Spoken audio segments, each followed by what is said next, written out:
here's your primetime president and co-founder, Al and Tommy Cooper. Well, praise God. Tommy and I welcome you to this program, which I believe people are going to find very, very interesting. Oh, it is. You probably would like to set your recorder. Even if you will be around to watch it, you want to set your recorder. We have the privilege of having Jim and Penny Caldwell, Split Rock Research Foundation, Diamond Head, Mississippi.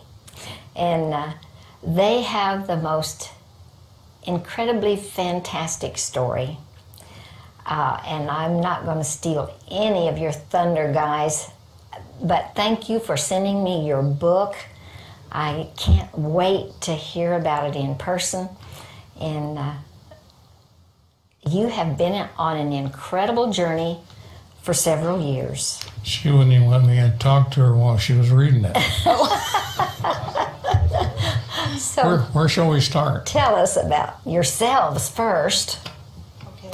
Well, we are oh so happy to be here. We thank you so much for having us. It is a real blessing to be able to come and sit down and talk with you.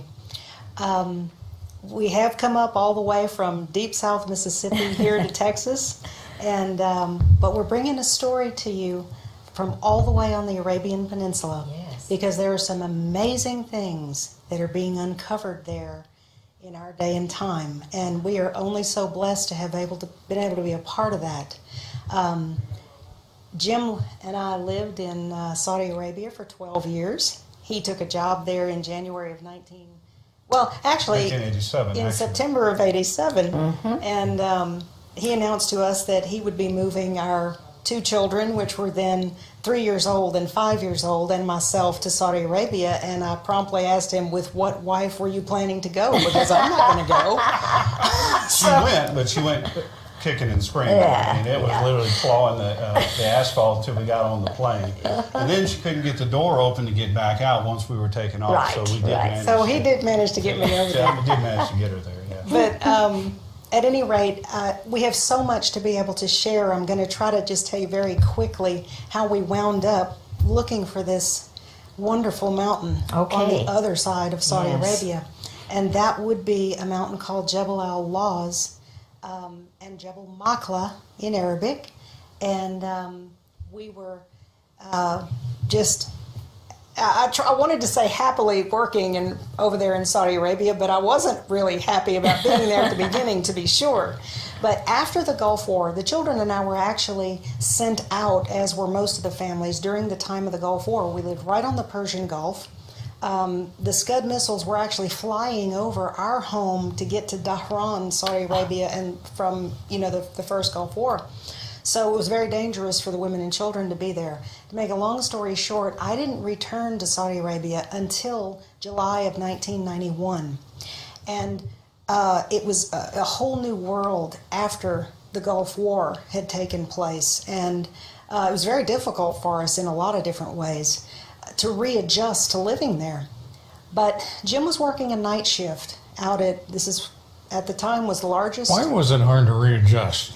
Well, everything had changed a great deal after the Gulf War. 600,000 U.S. soldiers were on Saudi Arabian territory, and there was a great controversy about that because Saudi Arabia is considered the holiest Islamic country of all because they contain the cities and the shrines at Mecca and Medina, which are the holiest of all to the Muslims. And the idea that many Christians or other religions, pagans, what they would consider to be infidels were on their soil. The whole dynamic of the region changed very dramatically in how they perceived us being there. So as we were trying to readjust, and we were almost apart for a year because of what had happened there, and for us to fly back into that and try to get readjusted to the life we had there, which is a very different life living on an American compound. Sure. It was very difficult. In fact, we were at each other's throats quite a bit. And it's a miracle that we are still sitting here together with you, I would add. But God had a plan that was so fantastic and so amazingly, we could have never dreamed of something as big as what we wound up being dropped right down into the middle of. Jim worked a night shift out at the refinery, which was the largest in the world at that time, right there near the Straits of Hormuz in the Persian Gulf on the east side of Arabia. And he went into work one evening, and I went to pick him up at 11 p.m. because he was working a 3 to 11 shift. And when I saw him walking out toward me, toward the vehicle, this is the early part of December of 1991, it was as though his hair was blown back. He was white as a ghost, and I thought, oh my gosh, something awful has happened. But when he got in the truck, he could barely even speak to me. And by the time we got back to our house, which was only a 5-minute drive, I mean, you're right there on the compound, he began to tell me in very broken language just what he had seen. And he had had just an enormous vision. And this was a man who wasn't so sure that visions existed. I was very skeptical of visions, of people that had visions, and then tried to, it may be a vision concerning your life or one thing or another about what you're doing. And so visions were, distant to me. I had never had a vision. I went into work that evening, to make a long story, it's very well detailed in her book, by the way, this whole story.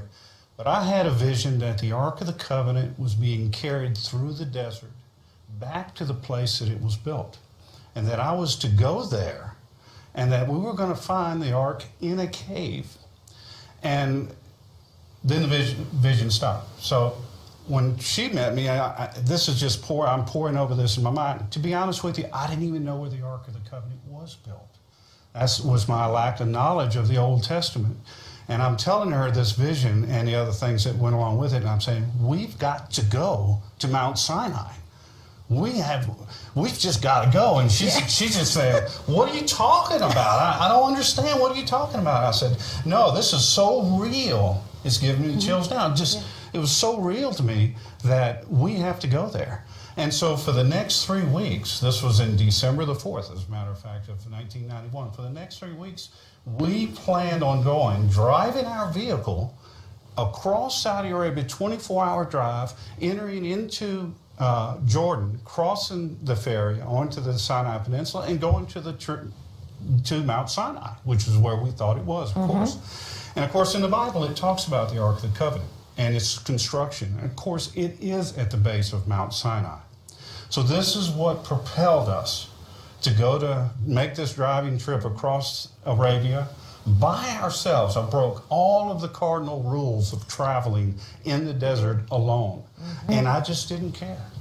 I said, we are going. This is so powerful in me. The drive was so strong that we could not go. So this is what we did.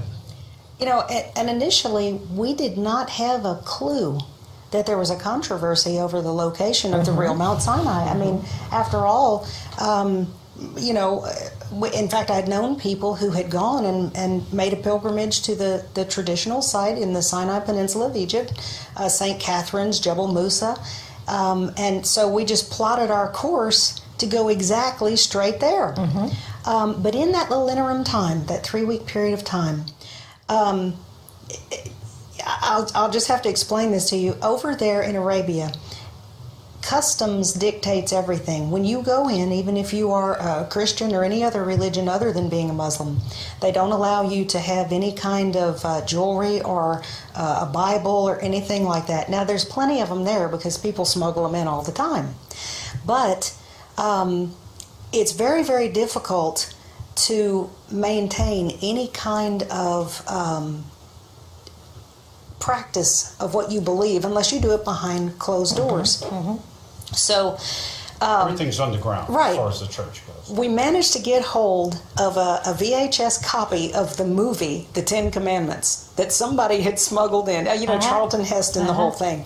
And so for 3 weeks, my children are now 7 years old and 9 years old. For 3 weeks, we solidly watched that movie day in and day out. Now, I know that it's not exactly what the scripture says, but for a 7-year-old and a 9-year-old, we wanted them to have some kind of concept of why this is so important and why are we blasting off to drive to Egypt to go to this place. And we taught them about the Ark of the Covenant and everything. But Jim was devouring Exodus. And so was I. I had actually tore the Exodus out of my Bible. I had it amplified and then taped it up so I could fold it up and put it in my pocket and get into the refinery in the evening. Because if you were caught with something like that, you're out of the kingdom. That's it. So we would be, I would get into work, and I worked in the evening shift alone. And so as soon as I made my round, I would be sitting there, and then I would pour through and just reread and see what the geography of this place was going to be like. Get a mental impression of what we were to see when we would go. I really didn't know what the traditional site looked like, but what we should see through the eyes of the people that were there. And then, like she said, in conjunction with getting home and with the children watching this movie, the Cecil B. DeMille's The Ten Commandments, I mean, it built an image in our hearts and minds that we were going to find when we got to the traditional location. And lo and behold, as we started making this driving journey across Arabia, it was just us and our kids in the truck by ourselves. And we took off from Ras Tanura. I mean, we lived a block from the water of the Persian Gulf. Wow. We took off from there. It's about 27 or so hours up to a town called Hakel, which is the border of Jordan. You cross on over into Aqaba, Jordan. At that time, the Israeli borders were not open. We could only get into Egypt on the Sinai by taking what they called the Arab Bridge, or this huge big ferry, the kind that holds 1,000 people and you can drive semi-trucks and cars and trailers onto. So that's what we did. And that's how we wound up on the Egyptian Sinai, headed for Mount Sinai. But what started happening to us as we went along was nothing short of, I don't know any other way to tell you, but supernatural events began to happen to us. One of the most profound, and you'll see in a little while, we have some film and we have some photographs to show you and your viewing audience that are very startling. And one of those things was it actually began to snow on us in a place in Saudi Arabia. Now granted, it was January, but we were not up in the high mountains. And this event, that's right. It never snows in mid-Arabia. Once every 75 years or so, that you might see a snowfall there. And it began to snow on us. And we videoed it. Jim was videoing it to prove to people this is not sleet or hail, this is actually snow. What we didn't realize until he was zooming in with the camera is these little snowflakes that were falling were all looked exactly alike. Unusual. That's not really supposed to happen. I mean, we learned very young in science that all snowflakes are different. But then it dawned on us, oh my gosh, what are we looking at? Because every single one of them, it was like, if you're a mom, you'll know what I'm talking about. You roll out cookie dough and you take a little heart-shaped cutter and you cut out a bunch of little hearts. Well, these just happened to be a bunch of little six-pointed stars of David. They were all identical. And you don't have to believe me, but I've got film to prove it. And I hope we'll be able to get into that and show it We show don't it have later. it with us, unfortunately. You don't? You'll have to go to our website. Okay, actually it is. It is a on our live website. video you can check on our You hear the website. kids screaming in the background and see the video of it. Not on the freeze frame on the snowflakes. But things like that began to happen to us as we were headed toward Egypt. And we were noting them as, wonder what in the world is going on here. But this continued throughout our whole trip. To make a very long story short, in fact, I'll just tell you, the book, I call the book The God of the Mountain, because there's been a lot of talk about this as a potential, this Jebel Lawz being the real mountain. But the story that hasn't been told is the fact that it's not really, it is about archaeology to us, because that's your initial doorway into understanding that something might have been historically wrong for a number of years. But it's really more to us personally about the leading of the God of Abraham, Isaac, and Jacob, who carried us into Egypt and out again, which is such a parallel to what he did to the children of Israel. Into Egypt and out again. And we began to see these parallels as we went. So what I wrote in the book was every little detail that happened to us, and there were so many of those little supernatural events that, I've got almost a 500-page book, and it's only the first 3 trips we made to the region. So At any rate, we ended up making 15. But what ended up happening, we got to this traditional site. And because it was so fresh in our minds, what the book of Exodus records ought to be there, or at least the lay of the land that ought to be able to contain the tents of 1 million plus people. Something was grossly disappointing as we pulled up through the wadi systems and pulled up to the traditional site. It was, the first thing I remember being astounded by is, that mountain doesn't look high at all. How could they lose Moses up there? If he's at the top of that mountain, everybody in the valley could see him. I could see the top of the mountain. And so we became very disappointed. Jim and I looked at each other and went, Something's wrong. Maybe that was not a real vision. Maybe we're just all wet and we built this all up in our minds and, you know, A wild goose chase. It's a wild goose chase and we just really wanted a big adventure, so maybe we made it all up. Maybe it wasn't as much as you thought. Well, for about the next 3 weeks, we had that much time off. And we actually did the whole rest of Egypt. We drove our truck from Cairo all the way down to the border of Sudan. Wow. And back up again. But one of the things that happened to us when we were in the very beginning, entering into the Sinai Peninsula, they compounded our truck and threw it in customs for 2 days, and they would not release our truck. We didn't have the proper paperwork to get our vehicle into Egypt. So immediately Even though you had gone through Egypt to get there. Yes. Well, it was the initial. It was the initial trip going across the ferry. When we got to customs, our vehicle was taken and impounded. Yeah, it was impounded. Okay. So we were not planning to exit the country by the same way we had come in. We were actually going to drive up to Alexandria and go across into Israel from that way, because you could get in from Egypt to Israel at that time. You could not get in from Jordan to Israel except by way of Egypt. So because that was back in 1991, 1992, and they had not yet opened up the Allenby Bridge and the various other entrances from Jordan. So we were forced, by virtue of that little detail, which we now know was a complete arrangement from on high, to leave the country by the same way we came in. And so we were on our way back up, back onto the Sinai after having driven all the way down to Sudan. We were at the tip of the Sinai Peninsula in a place called Sharm el-Sheikh. And we were at a hotel there just waiting our time. Because of the nature of the Saudi Arabian laws, we had to stay out of the country a certain amount of days before he, as an employee, was allowed back in the country. So we had about a week left. And we were just sitting at the tip of the Sinai. There's a beautiful underwater reef there called Ras Muhammad, and we're avid divers, and we were just, okay, we've given up the spiritual journey of this because we must have just been all wet about this Sinai and the Ark and all of this. So we were trying not to be too disappointed and just enjoying what had to offer. The hotel had a little gift shop, and it was very, it wasn't a bookstore. There was one little bookshelf. And in that bookshelf, I saw something caught my eye, The Gold Mines of Midian. Now, this was a reprint of a book that was written by Sir Richard Burton in the 1800s. And he was an explorer of vast portions of what is now Saudi Arabia, but it was the Ottoman Empire at the time.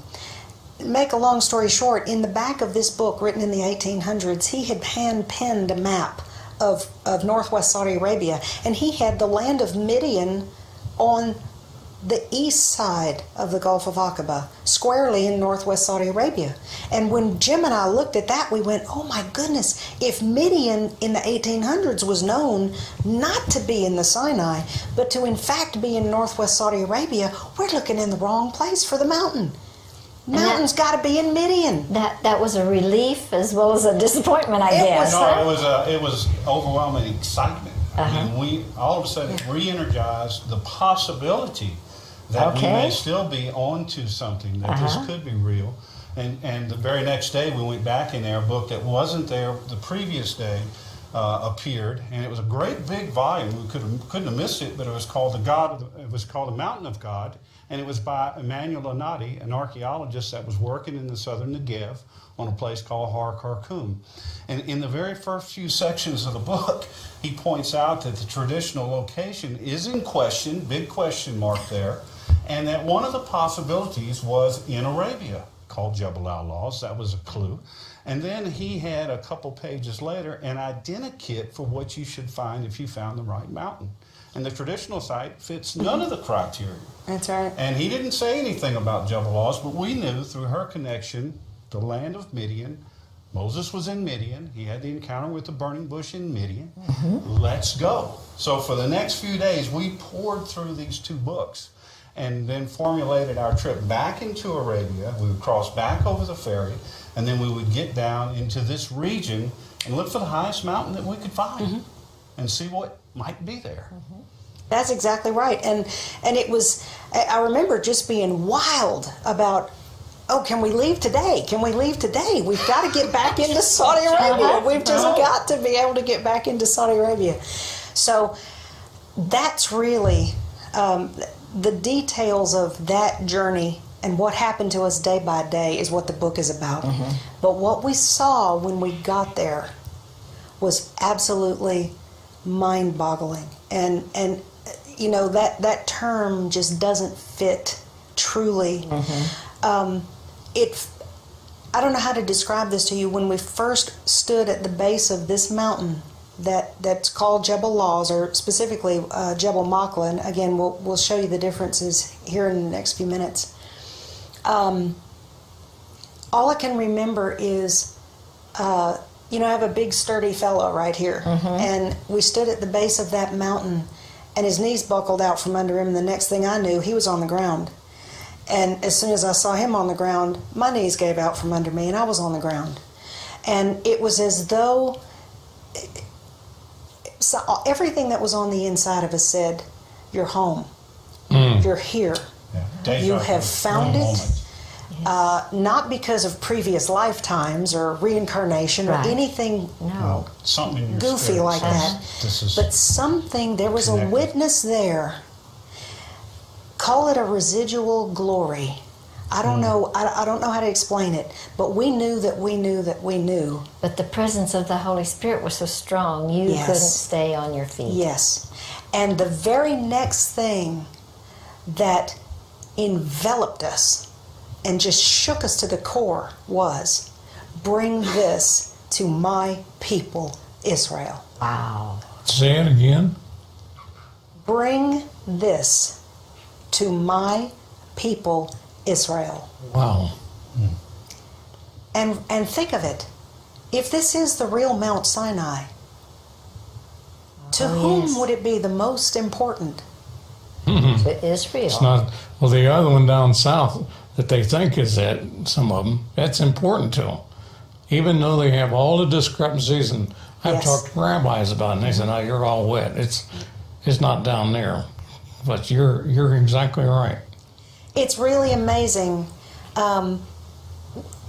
After being there the first time, we had these moments for about the scope of 45 minutes to an hour, and then the frontier forces, police forces, were on us. Now these are a police force that live in the desert.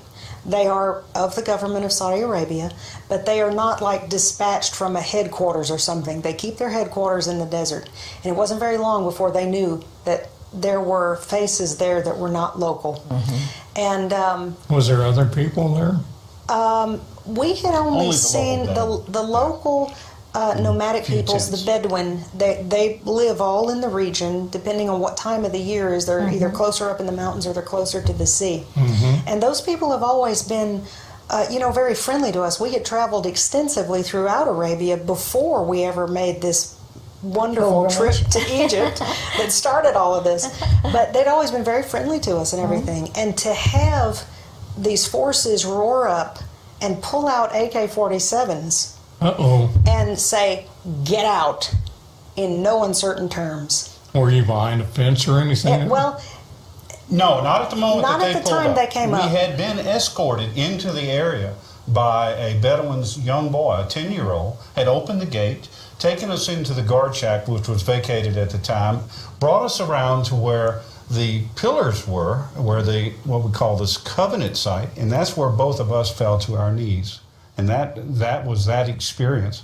But after a while, he had gone ahead. He came back to us, and then we walked back around. It's a pretty good walk. It takes about 15 minutes. Back around to our truck. By the time we walked up to the truck, here comes the Frontier Forces. Yeah. And they jump out, and I cannot express how they tried to instill fear in us and intimidate us and insist that we leave. And I'm surprised that something worse didn't happen, but it didn't, and we were able to leave. But just the point is that was our very first experience at this mountain. We've been back 15 times. Wow. In fact, That's 3 how weeks later, important it is. the other thing that overwhelmed us after we got that kind of a reaction was, who do they think they are? Yes. And why are you not allowed? Yes. I think what welled up inside of us was like, wait a minute. Not only do we have a perfect right to be here, this belongs to our people. Uh-huh. And livid. We were livid. It was like, Yes, how livid. dare you tell us we cannot be here? But of course, at the other end of the gun, weapon, yeah. you're not going to argue too much. But Right. we kept this internalized. And I rewind the tape. What you mentioned pillars. You lost me there. Right. Moses erected 12 pillars, each one of them representing one of the tribes of Israel. At that place? At this place. And they're still standing? And they're still there. And that's what we're Well, at going to least show 9 of you. them. 9 of them are still Yeah. there. And the ground has been through earthquakes and other things, and it's kind of scattered around. But you can still see with not much imagination that this was set up. There was a platform built. Pillars were erected. It's an amazing site. Yes, And still there, 3,500. That's why I think that this site and this Was place. it tabernacle? The foundation Yes. of the tabernacle, we believe Really? we Right have there. located where it Yeah. was sitting. It's the most significant biblical find in the modern era. And nobody knows about it. And what we're here about is And by we're not a going biblical scholar and TV evangelist or anything, just plain. Jim and Penny. Yeah. just plain fair. Just But Jimmy I want Penny. to. I see we've got. We're going to run out of time, and I have a lot of exciting things I'd like to share with you. So we'd like to roll.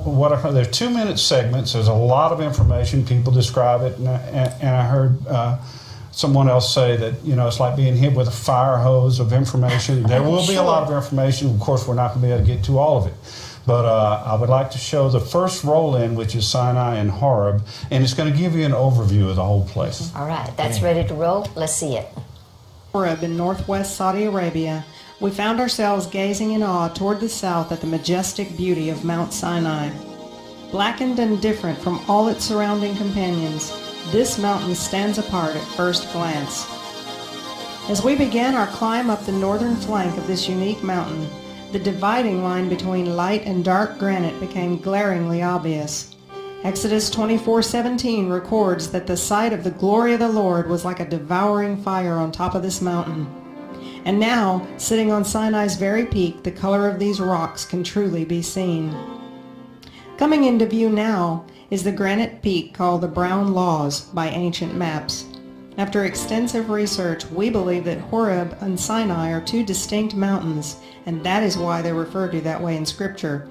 But for now, we'll go back to our view from the top of Sinai, and as you can see here, the valley floor below is enormous and well able to contain the huge numbers comprising those who came out of Egypt. About halfway up the eastern face of Sinai is this hidden valley that can't be seen from below. Exodus 24:9 and 10 tells us of a meeting of the Lord with Moses, Aaron, Nadab, Abihu, and 70 elders of Israel. They saw God at a distance and as it were a pavement of sapphire under his feet. And glancing upward to where the glassy blackness appears, it's not difficult to imagine a deep blue shine here from the glory of the Lord. Looking all the way down into the camp, we get our first glimpse of the altar to the golden calf. Fenced and forbidden by the Saudis to enter, we would have to devise a plan to get close-up footage of this on another trip. In the same manner, close in to the base of Sinai, we saw the clear image of a double-walled corral leading up to a slaughter area and an altar of earth and uncut stone. Just behind the altar is a dry stream bed running from the mountain all the way into the valley below.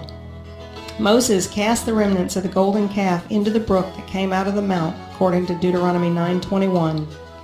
Here you can see the fence that the Saudis have erected to keep people out of this area. It is extensive and encloses a guard outpost visible here. They are quite serious about keeping the eyes of the world off this mountain.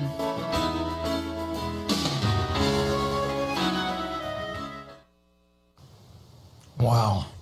That is a lot of information. And that's 3 minutes of 6 of the roll-ins that we brought. But it is a tremendous amount of information. And to watch that just...